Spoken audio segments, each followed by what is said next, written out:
दोस्तों, आज सुनते हैं एक प्रेरक कहानी जिसे एक ओपन रिसोर्स से लिया गया है।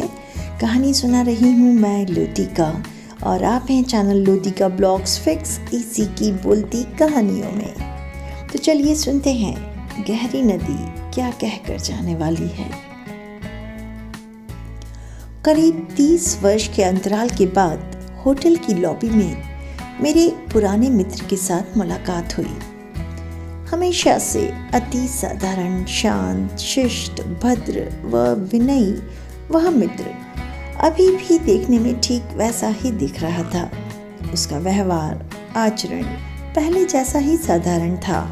आपसे औपचारिक कुशल क्षेम पूछने के बाद मैंने उससे कहा कि मैं उसे घर तक अपनी गाड़ी में छोड़ सकता हूँ।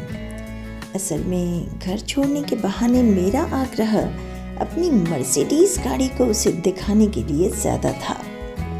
उसने धन्यवाद कहकर कहा कि वह अपनी ही गाड़ी से घर जाएगा। पार्किंग में कुछ देर साथ चलने के बाद वह अपनी एक साधारण गाड़ी से लौट गया। अगले हफ्ते मैंने उसे अपने घर डिनर पर बुलाया।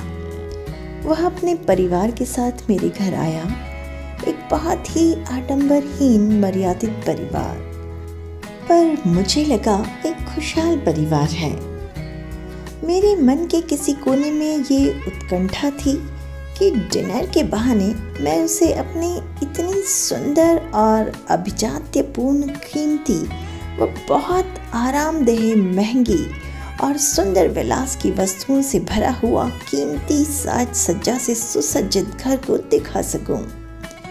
एक दूसरे से वार्तालाप के बीच बीच में ये भी समझाने की कोशिश करता रहा मैं कि ऑफिस के काम से प्रायः मुझे कितनी ही विदेशों में जाना आना पड़ता है।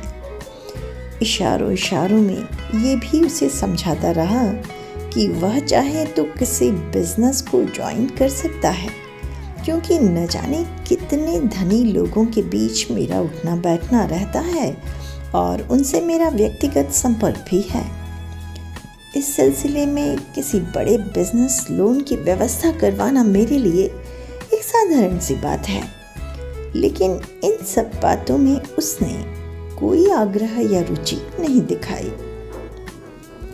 विदेशों में भ्रमण के दौरान विभिन्न दर्शनीय स्थलों, अजायब घरों आदि के एल्बम उसे दिखाते हुए मैं उसे जताना चाह रहा था कि हमारा जीवन कितना आकर्षक और मनमोहक है।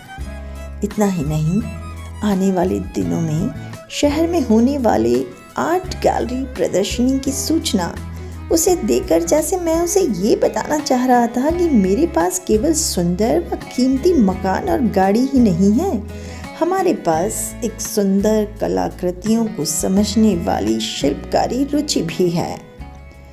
एल्बम की सभी फोटो को उसने ध्यान से देखा और प्रशंसा भी की और लगा कि हमारी उपलब्धियों व सफल जीवन से वह बहुत खुश हो रहा था। फिर उसने कहा, इन सब को देखने के साथ साथ कभी पुराने यार दोस्तों, अपनी उम्र दराज शिक्षकों, अपने आत्मजनों को भी देख लिया करो और यदि न देख पाओ तो कम से कम उनकी खबर लिया करो। मुझे लगा हमारे व्यावसायिक वार्तालाप को उसने बहुत ज़्यादा महत्व नहीं दिया। तब मैंने बचपन की बातें करना शुरू किया। पूछा, हमारे पुराने उम्रदराज शिक्षक और मित्र कैसे हैं, वगैरह वगैरह। ये सुनकर थोड़ा हृदय आर्द्र भी हुआ कि कुछ शिक्षक और पुराने दोस्त अब इस दुनिया में नहीं रहे। पर मेरी श्रीमती जी को ये सब बीते ज़माने की बातें बहुत अच्छी नहीं लगी और वह कह बैठी, केवल बचपन की यादों में खोए रहने से आगे नहीं बढ़ा जा सकता। सभी का एक बचपन रहा है, ये कोई बड़ी बात नहीं है। मुझे ये सुनकर थोड़ी हिचक महसूस हुई। इसके बाद आगे बैठक जमी नहीं। वे दोनों चले गए। कुछ हफ्तों बाद मेरे मित्र का फोन आया। उसने अपने निवास स्थान का पता बताकर लंच पर हम दोनों को उसने आमंत्रित किया। मेरी श्रीमती जी ने इस पर रुचि नहीं दिखाई। पर मेरे बहुत कहने पर राज़ी हो गई। मित्र के घर आकर देखा कि उसके घर में ज़्यादा कीमती सामानों की चमक तो नहीं थी, पर बहुत सलीके व सुंदर ढंग से और करीने से घर सजा हुआ था। एकाएक मेरी नज़र कोने में रखे टेबल पर रखे एक सुंदर गिफ्ट बॉक्स पर गई। ये गिफ्ट बॉक्स उसी कंपनी से आया हुआ लग रहा था जहां मैं काम करता हूँ। मैंने कौतूहलवश मित्र से पूछा, ये तो मेरी कंपनी का ही गिफ्ट है, क्या तुम मेरी कंपनी के किसी को पहचानते हो? उसने कहा, डेविड ने भेजा है। मैंने कहा, कौन डेविड? तुम्हारा मतलब डेविड थॉमसन से है क्या? उसने कहा, हाँ वही। मैंने आश्चर्यचकित होकर कहा, वह तो मेरी कंपनी का एमडी है, उससे तुम कैसे और किस प्रकार परिचित हो? मेरा मन बहुत सारे प्रश्न एक साथ खड़े करने लगा। जहाँ तक मुझे पता था, डेविड उस कंपनी का 30% का मालिक है और बाकी 70% का मालिक डेविड का कोई एक दोस्त है, और कंपनी के इतने बड़े भूखंड का मालिक भी वही दोस्त है। ये आज समझ आया।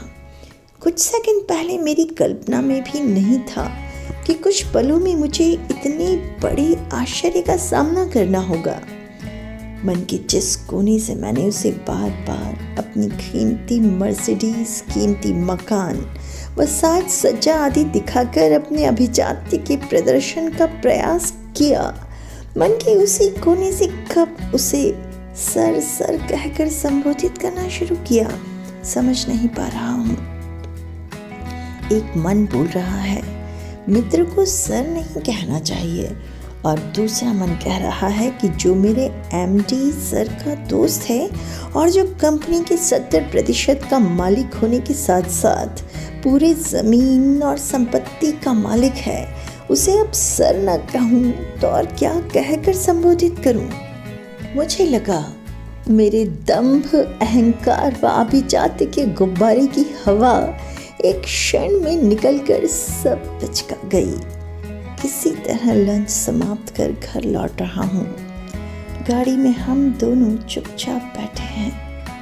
मेरी श्रीमती जी मुझसे कहीं ज़्यादा शांत व मौन दिख रही है। मैं स्पष्ट रूप से समझ पा रहा था कि इस समय उसके मन में क्या चल रहा है। हमारे में दंभ, गरिमा व अहंकार की मात्रा जितनी अधिक है, उतना ही उसके पास इन भावनाओं की कमी है जिससे हमें वेतन मिल रहा है। उसका जीवन कितना आडंबरहीन, कितना विनम्र और कितना साधारण है। किशोरावस्था में गुरुजी के बताए ये शब्द अनायास ही बार बार याद आने लगे। जो नदी जितनी ज़्यादा गहरी होती है, उसके बहने का शोर उतना ही कम होता है।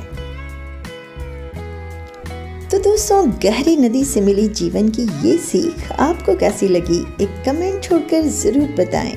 जुड़े रहें मेरे साथ, चैनल को सब्सक्राइब करते हुए, और मेरे ब्लॉग्स के लिए मेरी वेबसाइट पर ज़रूर विज़िट करें। अभी आपसे विदा लेती हूँ। Thanks for watching.